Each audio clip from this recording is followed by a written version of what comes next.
Hey y'all, James here with Close. So in 2023, here at Close, we firmly believe that the amount of outbound selling that's going to take place is going to go up quite a bit.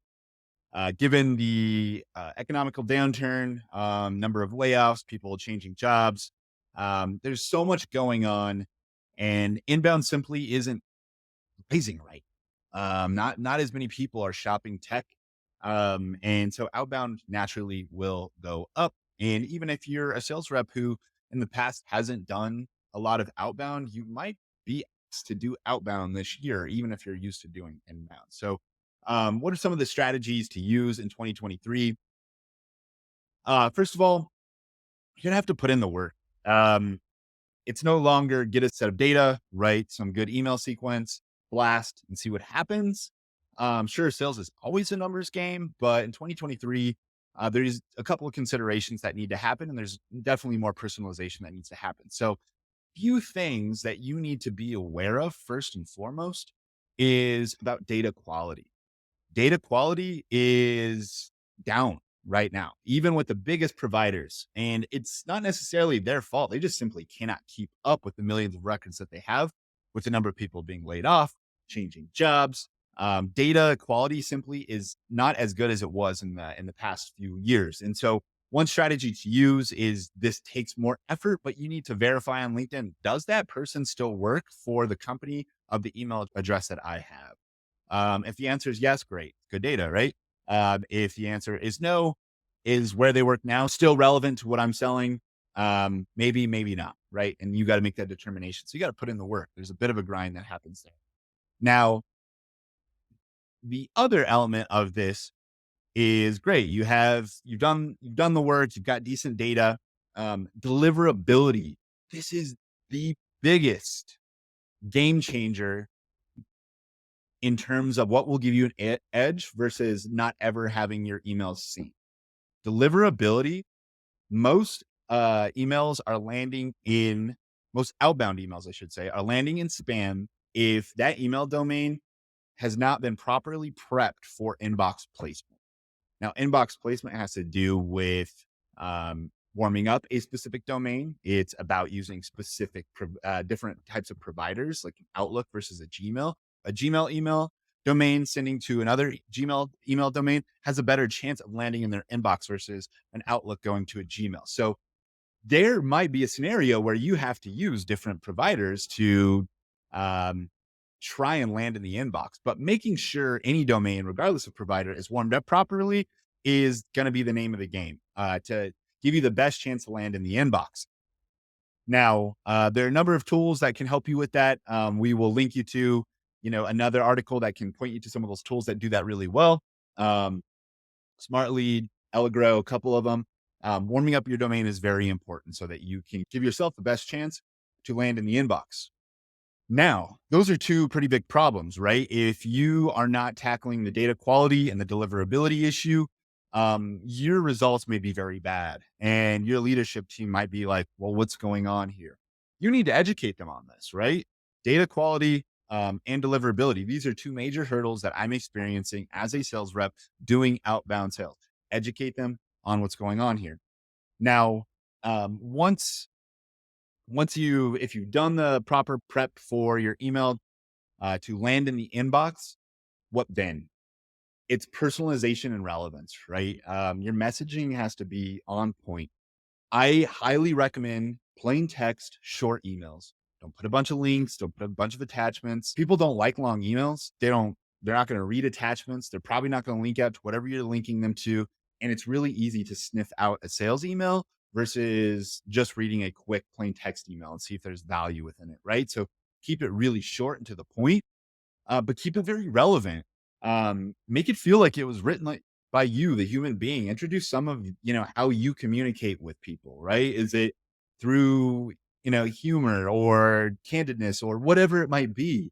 Introduce an element of who you are as a sales rep into that email in a very short way that is also relevant to the prospect, whether it's you putting yourself in their shoes to understand what they go through on a day-to-day basis, pointing some humor at the fact that you're writing them a sales email, but then acknowledging what the problem you actually solve for them.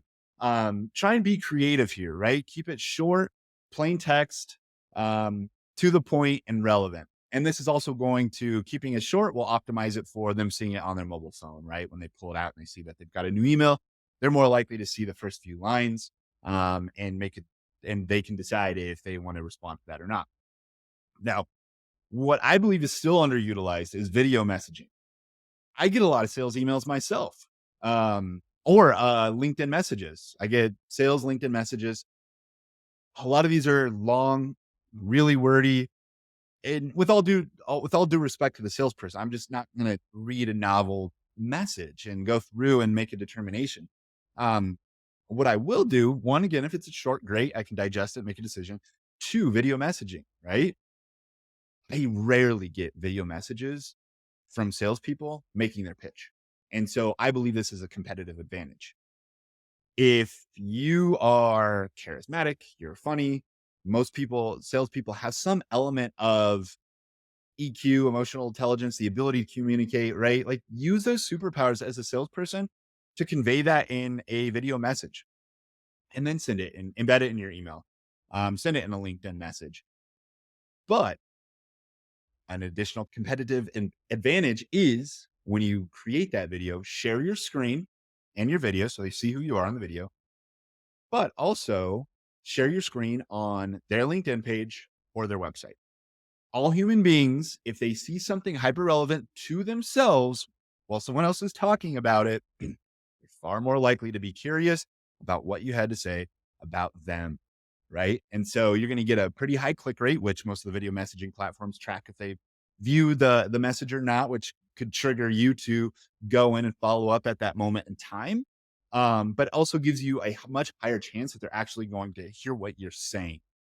And so video messaging is a secret weapon that you should be using. Use this strategy, try it out, share your screen on their LinkedIn page or website. It should show some results here. Also, if you have a prospect that is engaged on LinkedIn, they're sharing content, they're commenting, engage in that content, right? Before you ever reach out to them, right? You've identified the prospect, look at their activity, see if there's any engagement on LinkedIn. If there is, engage with what they're doing before you ever reach out. Then again, going back to the human element of who is this person liking or commenting on my stuff, right? Everybody's curious about that. People do that. Now, when you go to write them an email, send them a video message, they're going to have some context of who you are, and be more likely to respond to your email or your video message. Simple. And then keep it human. In 2023, tech is not going to drive sales. Salespeople are. Like good tech to warm up your email domain. There's a tech element of that that's going to give you an advantage to just get your message to the person. But using your superpowers as a salesperson and keeping it human is going to give you a competitive advantage. Think about what am I good at? Why am I in sales? What is my competitive advantage as a salesperson? Use that. Identify that strength and use it. Are you very relatable? Are you funny? Are you radically candid in a way that you have such a good way of delivering a message because you're so radically candid? It comes off as funny, right? Just be real. Be real, be authentic, be human. Use your superpowers as a salesperson to get someone to reply and respond, even though it's an outbound sales email. It is completely possible. So again, put in the work, make sure that you're giving yourself the advantage to land in the inbox, personalization and relevance, making sure keeping it short, plain text, if it's email, leveraging video messaging, and also engaging on LinkedIn. And then keeping it human, use your sales superpowers, use those traits that make you a great salesperson to go out and be successful in outbound sales before they ever interact with you on a call. Hope this helps. Cheers.